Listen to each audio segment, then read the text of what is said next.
समीक्षा करने का अधिकार है, लेकिन समीक्षा करने का अधिकार नहीं है। समीक्षा किसने की? तुम सम पुरुष,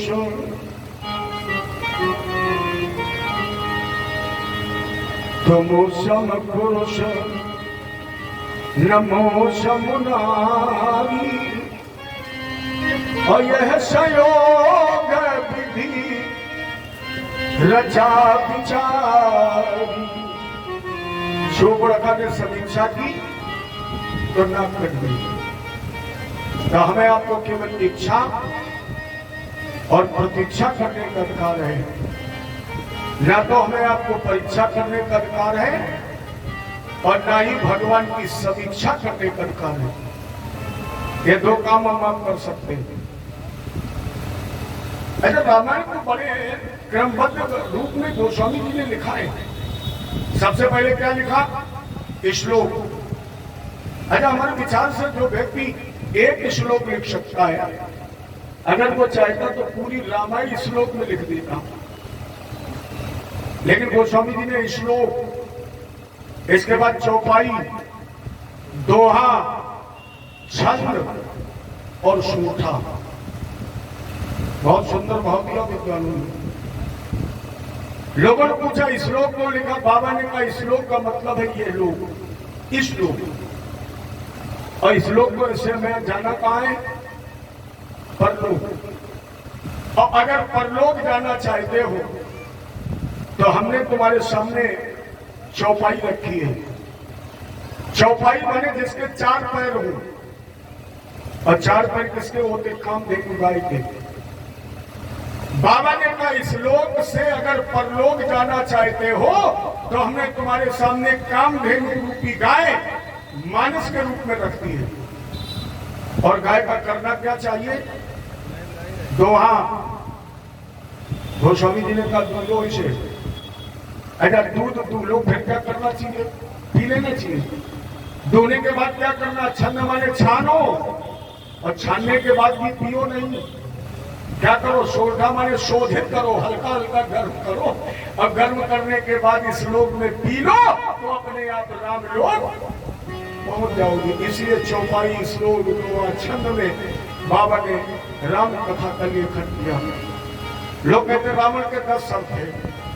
अरे विवेक से विचार करो, क्या वास्तव में थे? अगर रावण के 10 सर थे तो तिरवा में एक बच्चे ने पूछा, गुरु जी अगर नाराज ना हो तो पूछे। अरे बेटा तुम तो छोटे बच्चे। अच्छा, कभी कभी बच्चे इतने अच्छे प्रश्न करते हैं कि पीएचडी के विद्वान भी फेल हो जाए उत्तर देने। तो भगवान का रूप होते। तो बोला गुरु जी अगर नाराज ना हो पूछे। मैं कहा पूछो। तो बोले अच्छा ईमानदारी बताओ, रावण के 10 सर थे? अरे मैं कहा थे, लोग पढ़ते हैं। चलो दशानन टोला तक। और तुमने बेटा देखा होगा कि रावण जब जलता तो 10 ही तो बनाए जाते हैं। बोले बनाए जाते हैं, लेकिन क्या 10 थे? हमने कहा देखा नहीं, हमने भी रामायण में पढ़ा है। बोले तो केवल एक बात बताओ कि रावण के जब 10 सर थे तो क्या वो रात में करवट नहीं लेता था? अरे हमने कहा लेता होगा। बोले अब गुरु जी अगर करवट लेता था तो एक नीचे और 9 के ऊपर, बताओ नींद आएगी? अरे बताओ, आप लोग सोने के लिए लेते हैं और आपकी खोपड़ी पर 1 किलो का बाट रख दिया जाए, नींद आएगी? केवल थोड़ा सा भार सर पर हो, नींद आएगी। और रावण गुरु जी कैसे सोता था? एक खोपड़ी नीचे और 9 के ऊपर चला गई, नींद आती? अच्छा और बताओ, रावण के हमारे आपके एक खोपड़ी है तो कितनी चौड़ा पलंग बनता है? कम से कम 3 फुट का। और रावण के 10 थी तो फिर बेड की लंबाई चौड़ाई कितनी थी? फिर उसका गेट कितना लंबा चौड़ा था? अच्छा ये भी छोड़ दो, ये भी आता। गुरु जी अगर 10 सर थे तो एक तो बीच में हो गया, फिर कितने बचे? 9। अब 9 को जब बांटोगे तो एक तरफ होंगे 5, एक तरफ होंगे 4। तो जब सड़क पर चलता था तो डिसबैलेंस नहीं होता था। बहुत सुंदर प्रश्न है। रावण के वो 10 सर क्या है आप लोग नोट करिए। जिन 10 सरों को काटने के लिए भगवान राम ने 10 अमोघ सर चलाए हैं। ये सर और धनुष वाला सर, वो रावण के 10 सर, जिसके अंदर ये 10 चीजें वो समझो आज भी वो रावण है। वो रावण के 10 सर है काम, क्रोध, लोभ, मोह, मद, मत्सर, असूया, घमंड, क्रूरता और अभिमान। ये रावण के 10 सर हैं जिन्हें काटने के लिए भगवान ने 10 अमोघ सर चलाए हैं। और भगवान के बाणों के नाम हैं प्रेम, करुणा, मुदिता, सत्य, तप, त्याग, उदारता, निष्ठा, आत्मसंयम और श्रद्धा। ये भगवान राम के 10 बाण हैं। और जब ये श्रद्धा के 10 बाण चलेंगे तो अपने आप रावण के 10 सर कट जाएंगे। तो बाबा को लिखना पड़ेगा, राम राज बैठे त्रैलोका और हर्षित भये गए सब शोका, जय हित दैविक भौतिक तापा, राम राज काबू नहीं व्यापा। अब पूरी रामायण सुन लो। तुला तुला से पैर है, कुंभ ले गए चोर, मिथुन राशि मौजूद है, मेघ है जारी घोर। ये पूरी रामायण है। जो लोग जानते होंगे रास के विषय में उन्हें पता होगा, रावण की रास तुला और राम जी की रास तुला। बैर है, तुला तुला से बैर है, कुंभ ले गए चोर। सीता जी की रास कुंभ है, जैसे रावण चुरा ले गया है। और क्या रामायण में बोले मिथुन रास मौजूद है, हनुमान जी की रास मिथुन है, आज तक मौजूद है। कब मैया जानकी का अजर अमर गुण निध सुत हूँ। और हनुमान जी की वीरता का तो वर्णन नहीं हो सकता है। दुनिया में आज तक कोई ऐसा यंत्र नहीं बना है जो हनुमान जी की बल और बुद्धि का परीक्षण कर ले, क्योंकि हनुमान जी की इतनी पूंछई थी। आप लोग जानते हो, रावण अगर रामादल में किसी से भय खाता था तो केवल हनुमान से, और केवल भय नहीं खाता था, सबसे ज्यादा अगर चिढ़ थी रावण को तो हनुमान की पूंछ से। क्यों चिढ़ थी? रावण ने कहा ये वो पूंछ है जितने लंका में आकर हमारी मूछ नीची कर दी। ये पूंछ से चिढ़ता था कि वो हनुमान की पूंछ। अच्छा, दुनिया पूंछ से तो परेशान है।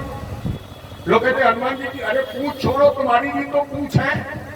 अगर तुम्हारी पूंछ ना हो तो कुछ इसलिए परेशान, बोले हमारी बहुत पूंछ है, कुछ इसलिए परेशान कि भैया हमारी कम पूंछ ही नहीं है। और हनुमान जी की तो ऐसी पूंछ है और सतह नहीं। एक प्रमाण मिलता है, एक बार रावण ने अपने सिपाहियों से कहा रथ, हाथी, घोड़े पैदल भेजे। कहा किसी से मत लड़ना, केवल हनुमान जी से। और हनुमान जी ने देखा आ रही तो भाई करताले उठाई और बैठ गई। तो वो कह श्री राम जय राम जय जय राम। लक्ष्मण ने कहा भैया हनुमान जी तो भजन में मस्त है और सेना आ रही है, जाए। राम जी ने कहा क्या जाने की जरूरत, बैठो चुप है। लक्ष्मण भी बैठ गए और जैसे सेना सामने आई तो रथ से रथ लड़ा दिए, घोड़ों से घोड़े, हाथी से। अब आगे लड़ रहे, पीछे वाले में कहीं पीछे से आक्रमण करो। और जैसे पीछे से आक्रमण हुआ तो हनुमान जी ने पूंछ करी लंबी हो, एक ही बार दी। अब हनुमान जी की पूंछ की कोई सीमा हो तो लोग दूर रहे कि भैया 1 किलोमीटर की है तो इतने दूर रहा, लेकिन वो तो 15 मीटर की हुई जाए, 5 सेंटीमीटर की हुई जाए। तो हनुमान जी ने कुछ तो मारे और 2-4 उठाए और सीधे लंका में फेंके। और जैसे लंका में फेंके, गिरे दरबार में। रावण ने कहा यहाँ कहां से गिरे? बोले हनुमान की पूंछ। रावण ने कहा फिर तूने पूंछ की बात की? अरे बोले करें न करें, आए तो पूछ ही रहे। कवितावली में बाबा ने लिखा है रावण के पास 10,000 सेना थी जो अमर सेना थी, अमर सेना भेजी। अब कौन लड़े? क्योंकि ना तो राम जी लड़ सकते हैं ना लक्ष्मण, तो सबको जाना है। कोई लड़ने के लिए तैयार नहीं हुआ। हनुमान जी ने कहा हम लड़ेंगे। राम जी ने कहा तुम कैसे लड़ोगे? बोले हमारे पास तो पहले सर्टिफिकेट है। किस बात का? बोले माता जी ने दे दिया सर्टिफिकेट, अगर अमर खुद में तो अगर हुई अमर तो हम अमर, हमें लड़ेंगे। राम जी ने कही तुम अकेले हो और 10,000 है। बोले चिंता मत करो, काम सब कुछ का है। और जैसे अमर सेना आई, हनुमान जी लड़े नहीं, सीधे पूंछ बढ़ाई, एक बार में 10,000 के समेटा और पूंछ ऊपर की तरफ उठाई, एक बार झटका दिया तो पृथ्वी के गुरुत्वाकर्षण के ऊपर निकल गए। अगर पृथ्वी के गुरुत्वाकर्षण के ऊपर निकल गए, नीचे आ ही नहीं सकते। रावण ने कहा क्या हुआ, चार से बोले पूछ। रावण ने कहा तुम ऐसे नहीं मानोगे, आज पूछ ही उखाड़ देंगे, आज हम पूछ रखेंगे ही नहीं। तो हनुमान जी ने और थोड़ी बढ़ा दी रावण की तरफ, तुमको चलो कुछ हम चल नहीं। और जैसे रावण पूछ के पास आया, मन में सोची हाथ तो उखाड़ी दे, हनुमान जी ने कहा पकड़ो। और जैसे रावण ने पूछ पकड़ी उखाड़ने के लिए, और जैसे पकड़ी तो हनुमान जी ने सर से 400 कोस ऊपर। अब रावण चाहे तो पूछ नहीं छोड़ सकता है, छोड़ सकता है तो अब तो 400 कोस ऊपर चल रहा है। हनुमान जी ने कही छोड़ो। रावण ने बोले आज पूछते हमें बताओ, कल तो पूछते मेरे नहीं है। अर्थात मेरे अनंत बलवंत हनुमंत महाराज के अंदर 8 गुण थे, और हमारे बाबा गोस्वामी जी की लेखनी में वो जादू था कि हनुमान जी के 8 गुण गोस्वामी जी ने एक ही श्लोक में लिखे, सुंदरकांड में। भैया क्या बताए, हम तो रामायण जानते नहीं है, लेकिन एक बात समझ में नहीं आता, दुनिया में कोई ऐसा कांड नहीं हुआ जो सुंदर हुआ होगा। पता कोई कांड तुम्हारे दिमाग में ऐसा है जो सुंदर हुआ हो? कांड कांड है, वो चाहे जैसा कांड हो, लेकिन गोस्वामी जी ने कहा नहीं, एक कांड सुंदर भी हुआ। अब कैसे हुआ ये हमें पता नहीं, भैया रामायणियों से पूछना कैसे इसका नाम सुंदर कांड है, क्योंकि कांड तो सुंदर नहीं होता, चाहे गोली कांड हो, चाहे जुआ का कांड हो, बहुत कांड होते हैं, वो आप लोग जानते हो। हम तो केवल इतना कह सकते हैं, पहले चाहे 75 पेज की चिट्ठी लिखी जाए, लेकिन लिखने वाला अंत में लिखता है ज्यादा क्या लिखूं, आप लोग स्वयं समझदार हैं। इसलिए हम एक ही कांड बताएंगे, जुआ का कांड हो, चाहे गोली कांड हो, शेष कांड तो आप लोग जानते हैं, समझदार हैं। आज लक्षण है हनुमान जी के अंदर, अतुलित बल धामम हेम शैलावदेहम धनुजवन कृशानु ज्ञानिनाम मध्यगण्यम सकल गुण निधानम वानराणाम धीशम रघुपत प्रिय भक्तम वाक्जातम। हो गया ये 8 गुण हनुमान जी के अंदर है। अतुलित बल धामम, अतुलनीय बल के मालिक। एक झलक दे दूं, फिर कथा आगे बढ़ाऊं, तो देश का सृजन में एक झलक। जिसमें बाली ने तपस्या के बल से ये वरदान प्राप्त कर लिया कि जो सामने से लड़ने आएगा उसका आधा बल बाली के शरीर में चला जाएगा। अब अगर कोई लड़ने वाला मिला, और जब व्यक्ति को लड़ने वाला नहीं मिलता है तो आता अभिमान। अब बाली अभिमान में कभी समुद्र को मथता था, कभी पर्वतों को चूर चूर कर देता था, कभी जंगलों को तहस नहस करता था। एक बार हनुमान जी के पास से निकले और हनुमान जी छोटे बने बैठे, बाली कहे बंदर हरो।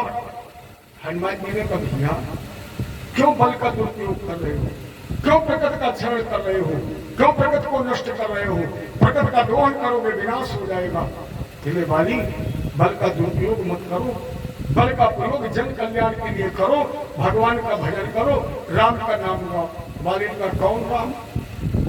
हनुमान जी का नहीं जानते, वो राम जिसने जगत बनाया, जिसकी शक्ति के कारण भी इतना मतवाला घूम रहा है, वो राम। बाली ने कहा हम किसी राम को नहीं जानते, और हनुमान अगर तुम्हें राम पर भरोसा है तो फिर दे दो राम को चुनौती, कल बाली से लड़ ले। हनुमान जी ने कहा बाली, राम को बाद में लड़ने आएंगे, पहले हनुमान से लड़ ले। बाली ने कहा क्यों मरोगे, हम यहां नहीं लड़ेंगे। हनुमान जी ने कहा फिर? बाली ने कहा कल हमारी तुम्हारी कुश्ती होगी किष्किंधा में। हनुमान जी ने कहा चुनौती स्वीकार है।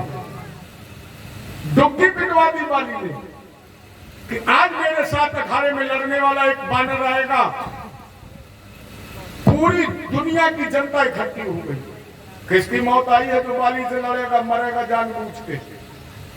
और हनुमान जी अपना भजन कर रहे थे, रात के 12 बजे ब्रह्मा जी आ गए।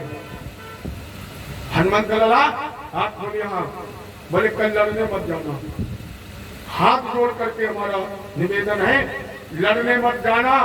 हनुमान जी ने कहा नाक कटाएंगे, कायर कहलाएंगे। महाराज उसने मेरे प्रभु राम के नाम की चुनौती दी है, इसलिए नहीं हो सकता कि मैं लड़ने ना जाऊं। ब्रह्मा जी ने कहा लड़ने जाओ तो दादा एक बात मान लो। हनुमान जी ने कहा मान लो, बोलो। ब्रह्मा जी ने कहा जब लड़ने जाना तो केवल 10% बल लेकर के जाना, 90% यही छोड़ करके जाना। हनुमान जी ने कहा ये शब्द स्वीकार है, लेकिन लड़ने ना जाऊं ये नहीं हो सकता है। जाऊंगा, तुमने कहा 10% तो 5% कहते, 5% लेके जाते, 10 लेके जाऊंगा। हनुमान जी 10% बल लेकर के गए और जरा से बानर के रूप में उसी सभा में बैठ गए। अब बाली गया अंदर, तब तक हनुमान जी नहीं बोले जब तक बाली ने विजय के लिए हाथ नहीं उठा दिया। जैसे आजकल नहीं अखाड़े में जो पहलवान से कोई नहीं लड़ता तो दंगल हाँक देता है, जैसे बाली ने दंगल हाँका कि शायद वो बानर झूठ बोलकर प्राण बचा करके भाग गया। इसलिए बाली इस अखाड़े में अपने को विजयी कितना ही कह पाया तो हनुमान जी ने लगाई छलांग और जैसे अखाड़े में कूद करके पैर पटका तो बाली की एक एक नस फट गई। अचानक ब्लड खून बहने लगा। ब्रह्मा जी ने कहा बाली भाग, नहीं तो मर जाएगा। बाली 400 कोस दूर तक भागा और जब 400 कोस दूर निकल गया तब हनुमान जी का बल ठंडा पड़ा। तब इसने सांस ली। ब्रह्मा जी प्रकट हो गए। बाली ने कहा गुरु जी ये क्या हो गया। ब्रह्मा जी ने कहा अगर 400 कोस तू भागा न होता बाली तो अखाड़े में ही तू फट गया होता, क्योंकि हनुमान जी के बल को संभालना कोई। और भी कितना बल आया, 10%, और 10% में तुम्हारे अंदर आधा गया, कितना 5%। और जब हनुमान जी का बल तेरे अंदर 5% गया तो तेरी एक एक नस फट गई। अगर 50% गया होता तो तू ऐसे फट जाता जैसे हाथ से कद्दू गिरने पर फट जाता है। ये अतुलित बल धामम, अतुलित बल है। रावण से एक बार विवाद, जब आप लोग कथा सुनते हैं तो मन कहता क्या छोड़ू क्या पकड़ू, यही नहीं पता लगता है। रावण ने कहा एक घूसा मार लो, खुद ही पता लग जाएगा बल किसका ज्यादा। हनुमान जी ने कहा रावण तुम पहले मार लो। रावण ने कहा तुम पहले क्यों नहीं मारोगे। हनुमान जी ने कहा हम इसलिए पहले नहीं मारेंगे, हमने मार दिया तो तुमको मारने काबिल न बचो। हमने पहले मार दिया तो हो सकता तुम मारने के काबिल न बचो, इसलिए तुम ही पहले मार लो। रावण ने कहा तो चलो ठीक। कौन रावण, चलत दशानन डोलत अवनी, पृथ्वी डगमगाती थी। जिस रावण ने कैलाश को शिव पार्वती जी के साथ गेंद की तरह उठा लिया, हनुमान जी ने पीठ कर ली रावण की तरफ, मार। तो रावण त्रैलोक विजेता है। रावण ने मुष्टि का वार किया, हनुमान जी का केवल एक घुटना और एक हाथ, इतना ही असर हुआ। एक घुटना और एक हाथ जमीन पर टिक गया। रावण ने कहा इतना वीर। हनुमान जी ने कहा वीर नहीं है, क्योंकि वीर होते तो घुटना थोड़ी टिक गया होता। लेकिन अब रावण तुम्हारा नंबर। मेरे समझ में आज का जमाना होता तो रावण घूसा मार के भाग लेता। हनुमान जी ने कहा तुम्हारा नंबर। सो रावण ने हनुमान जी की तरफ पीठ की। अब हनुमान जी तो छोटे से थे, लेकिन प्यारे आप लोग जानते हैं रावण बंदर हमेशा आक्रमण करने से पहले तैयारी करता है। जब तक बंदर भड़केगा नहीं तब तक आक्रमण करेगा नहीं। सो रावण ने हनुमान जी की तरफ पीठ की और हनुमान जी ने रावण को घूसा नहीं मारा, उत्तराखंड की तरफ भागना शुरू किया। रावण कहे तो गया, अब ये लौटेगा नहीं, मेरे डर की वजह से भाग गया। लेकिन जिस समय रावण ने दूसरी बार देखा तो कहे खुदरा काज शरीरा, कवन सो काज कठिन जगमाही, जो नहीं हो काज तुम पाही, राम काज लगता वो उतारा, सुनते भयो। पवित्र पुत्र हनुमान के रोम रोम में टनो बदन के पहाड़। और हनुमान जी घूमे, ऐसा लगा जैसे भुज में भूकंप आ गया हो। और मारी एक बार किलकारी, एकदम घूसा उठाया तो रावण की तो आंखें तंग गई। तारे दिन में नजर आ गए, लेकिन 33 कोट देवताओं ने हनुमान जी की कलाई पकड़ ली। ऊपर हाथ उठाया और देवताओं ने पकड़ लिया मजबूत। हनुमान जी ने कहा तो 10, 15, 20 इधर उधर डरे। हनुमान जी ने कहा रे रावण घूसा मार दो तो तब पकड़ते, अपनी पार्टी वाले पकड़ रहे मरवाओगे। अरे रावण का पकड़ते, मारा क्यों पकड़ रहे हो? ब्रह्मा जी ने कहा दादा ने हल्को करके मरियो, हल्का कर लो तब मारना। हनुमान जी ने कहा क्यों? बोले इतनी ताकत से मार दिया तो रावण तो पाताल पुरी चला जाएगा, फिर महाराजा रघु के बाण का क्या होगा, मेरे विधान का क्या होगा? इसलिए दादा ने हल्को, तो हनुमान जी ने हल्का करके जब घूसा मारा तो रावण को मूर्छा आ गई, रावण बेहोश हो गया। अगर कहीं उतनी ताकत से तो राम जी के जाने पर अतुलित बल हम अतुलनीय बल के मालिक हैं। दुनिया चले ना श्री राम के बिना। सब लोग खा लीजिए, मैं पहले बता चुका हूँ, शनि अगर डरता है तो केवल हनुमान जी से, और जो हनुमान का भजन करते हैं उनके सामने शनि कभी जाते नहीं। ये सब लोग गाओ, और जो नहीं गाएंगे गाने वाले का उतर के ना गाने वालों की खोपड़ी पर हम भी जानते बस। दुनिया चले ना श्री राम के बिना, राम जी चले ना हनुमान के बिना। दुनिया चले ना श्री राम के बिना, राम जी चले ना हनुमान के बिना। बोलो दुनिया दुनिया दुनिया चले ना श्री राम के बिना, राम जी चले ना हनुमान के बिना। बोलो दुनिया चले ना श्री राम के बिना,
मिलेगा श्री राम के बिना, मुक्ति मिलेगा श्री राम के बिना, राम जी मिलेगा हनुमान के।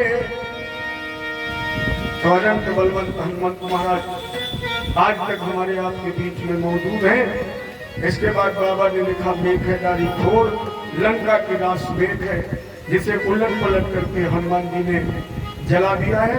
तब बाबा ने लिख दिया राम राज्य बैठे त्रैलोका, हर्षित भय गए सब शोका, दैहिक दैविक भौतिक तापा, राम राज्य का नहीं व्यापार। इस कल्पना के साथ धर्मार्थ सेवा समिति ग्राम किशोरा ब्लॉक झिंझक कानपुर देहात, इस कामना के साथ इस व्यासपीठ से हम कथा को विश्राम दे रहे हैं कि प्रभु एक बार फिर भारत में लहराई ईश्वर भक्ति। इस कामना के साथ कि प्रभु एक बार फिर भारत में राम राज्य की स्थापना हो। हालांकि मैंने कई बार बताया मेरे इष्ट कृष्ण हैं, मेरे आराध्य मेरे प्राणधन कृष्ण हैं।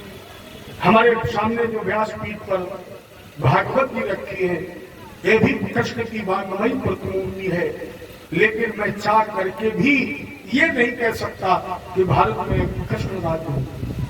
ये चाह करके भी नहीं कह सकता कि भारत में कृष्ण राज्य हो, क्योंकि आज तक किसी ने भी ये नहीं कहा कि भारत में कृष्ण राज्य हो।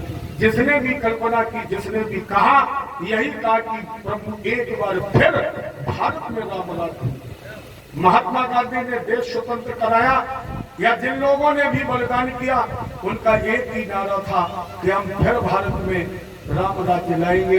आज भी जो आता है आपके पास वो यही कहता है कि हम तुम्हें राम राज्य देंगे, तुम हमें वोट दो। लेकिन अभी कहीं दूर दूर तक राम राज्य की किरण दिखाई नहीं पड़ रही है। क्यों नहीं दिखाई पड़ रही है? क्योंकि राम के राजा बनने से पहले राम ने किया है, राम करने के लिए राजा बने हैं। और आज जो भी राजा बनता है वो करने के लिए नहीं बनता है, वो कराने के लिए बनता है। वो करने के लिए राजा नहीं बनता है, वो कराने के लिए राजा बनता है। लेकिन जब राम जी राजा बने तो राम जी ने किया है, कराया नहीं है। एक छोटा सा प्रसंग दे दूं। जिस समय राम जी का राज्याभिषेक होने जा रहा, राम जी ने कहा गुरु जी मेरा ये दायित्व बनता है कि राजा बनने से पहले मैं अपने राज्य की व्यवस्था को देखूं। क्या कि राज्य की व्यवस्था क्या है इसे तो देखूं। एक तिराहे पर पहुंचे, एक रास्ते पर फूल बिछे हुए थे। राम जी ने पूछा गुरु जी ये रास्ता किधर को जा रहा है? बोले कौशल्या जी के महल को। दूसरे रास्ते पर चौके बंधनवार पुरी थी। गुरु जी ये रास्ता कहाँ के लिए जा रहा है? बोले सुमित्रा जी के राज दरबार के लिए। तीसरे रास्ते पर कांटे पत्थर ईंट पड़े थे। राम जी ने पूछा गुरु जी ये रास्ता कहाँ के लिए जा रहा है? बोले ये रास्ता जा रहा है कैकई के महल के लिए।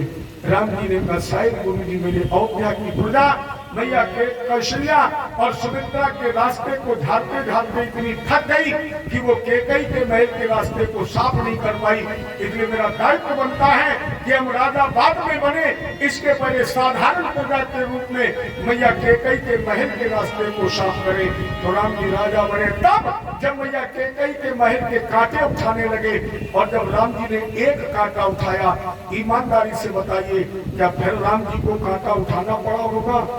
अयोध्या की सारी प्रजा ने एक बार प्रधान गली की एक ईंट उठा करके तो देखे, भारत की सारी प्रजा उसके पीछे होगी और उसके काम करने के साथ स्वयं भी काम करेंगे। लेकिन आज लोग करते कहाँ हैं? अब तो 2 बीघा जमीन है उसे भी बेच के चुनाव लड़ते हैं। खैर मुझे राजनीति से कोई लेना देना नहीं। राम कथा का ये विश्राम, और इस विश्राम के साथ थोड़ा समय दीजिए। ये कुल